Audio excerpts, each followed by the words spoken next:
¿Listos? Hoy nos vamos de viaje al Londres victoriano. Imaginen la escena, todo envuelto en niebla y misterio, el escenario perfecto para desentrañar Estudio en Escarlata. Y ojo, que esta no es solo una historia de detectives, para nada. Esta es la historia que básicamente inventó el molde. Es el preciso momento en que el mundo conoció por primera vez a la mente más brillante de la ficción y con él nació todo un género. Así que empecemos a descifrar este misterio. ¿Y qué mejor manera de empezar que con las propias palabras de Sherlock Holmes? Miren, esta frase no es solo una cita para recordar, es el pilar de toda su filosofía. Para él, cada detalle, por más chiquito que parezca, es un eslabón que, si lo miras bien, te cuenta la historia completa. Es, en esencia, la ciencia de la deducción en su máxima expresión. Y es justo eso lo que vamos a ver en acción a lo largo de esta historia. En el corazón de toda esta narrativa tenemos claro a esta pareja inolvidable. Por un lado, el Dr. John Watson, un tipo pragmático, médico militar, recién llegado con una herida de Afganistán y solo busca un lugar tranquilo en Londres. Y por el otro, Sherlock Holmes, un genio excéntrico, un químico brillante, con un conocimiento que es tan específico como digamos peculiar.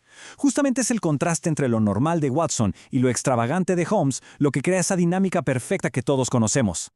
Y todo arranca con algo súper práctico. El Dr. Watson necesita un compañero de piso para dividir los gastos. Así de simple. Su búsqueda lo lleva a un laboratorio de química, y es ahí donde conoce a este personaje absolutamente fascinante. En ese momento, sin saberlo, se sella el destino de una de las amistades más legendarias de la literatura, la del 221B de Bacon Street. Y casi de inmediato tenemos la primera probadita de su increíble poder. Holmes le echa un vistazo a Watson y en cuestión de segundos, ¡pum!, deduce todo su pasado. Como vemos aquí, esto no es magia, para nada. Es un proceso lógico que podemos seguir paso a paso, el aire de médico y militar, ese bronceado que no es de playa, la cara pálida de alguien que ha sufrido, la forma en que mantiene rígido el brazo herido, todo, absolutamente todo, apunta a una sola conclusión. Esto fue una verdadera revolución en la ficción, aplicar un método científico, riguroso, a la investigación de un crimen. Al poco tiempo, Watson, tratando de entender a su nuevo amigo, crea esta lista, que es simplemente fascinante. Anota lo que sabe y, más importante aún, lo que ignora por completo. Imagínense, Holmes no sabe que la Tierra gira alrededor del Sol, cero idea. Pero si le preguntan de venenos o de química, ahí es un experto. Es que su mente no es un almacén desordenado, no, es más bien una herramienta de ultra precisión donde solo guarda lo que es útil para su trabajo. Es, digamos, el arquetipo del especialista, una mente optimizada para un único propósito, resolver crímenes.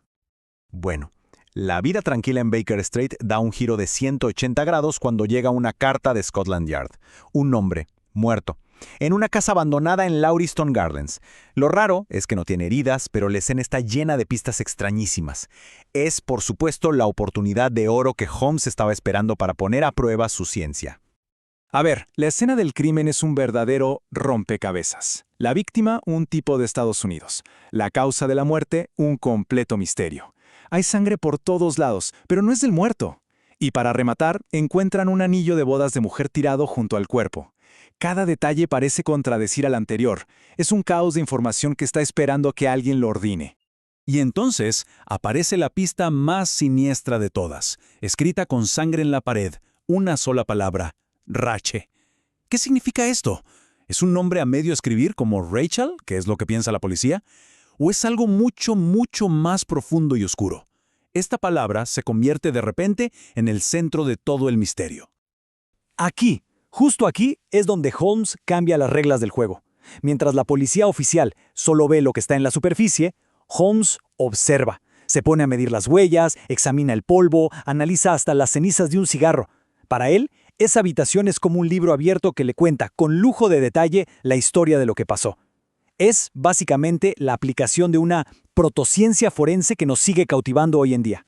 El contraste no podría ser más claro. El inspector Lestrade de la policía se lanza a la conclusión más obvia. La asesina se llama Rachel. Fin de la historia para él.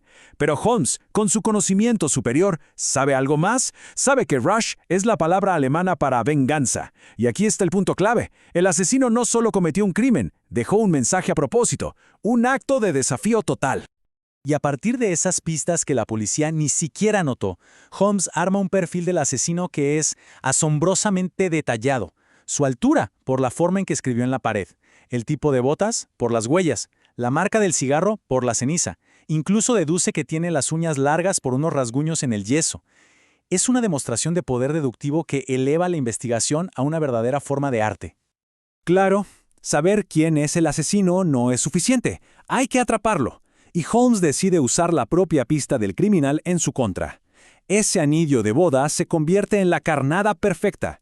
Pone un anuncio en el periódico como si lo hubiera encontrado, esperando que el asesino, o quizás un cómplice, muerda el anzuelo para recuperar un objeto tan comprometedor. El plan se pone en marcha, pero con un giro inesperado. Un cómplice disfrazado logra engañar al mismísimo Holmes. Esto demuestra que su adversario es astuto, no es ningún improvisado. Pero Holmes se adapta. Llama a su red de niños de la calle, los famosos irregulares de Baker Street, para que localicen a un cochero muy específico. Y cuando ese cochero por fin llega a su puerta, Holmes está listo. Un movimiento rápido y ¡clic! El tintineo de las esposas resuena en todo el 221B. La cacería ha terminado. Con esta frase, Holmes revela al asesino frente a los detectives de Scotland Yard, que no entienden nada. El misterio de la identidad está resuelto. Pero la pregunta más importante sigue flotando en el aire. ¿Por qué? ¿Cuál fue el motivo? Y aquí, la historia da un salto gigantesco. El libro nos transporta décadas atrás, al desierto del oeste americano. Pasamos de un misterio gótico en Londres a una tragedia en la frontera.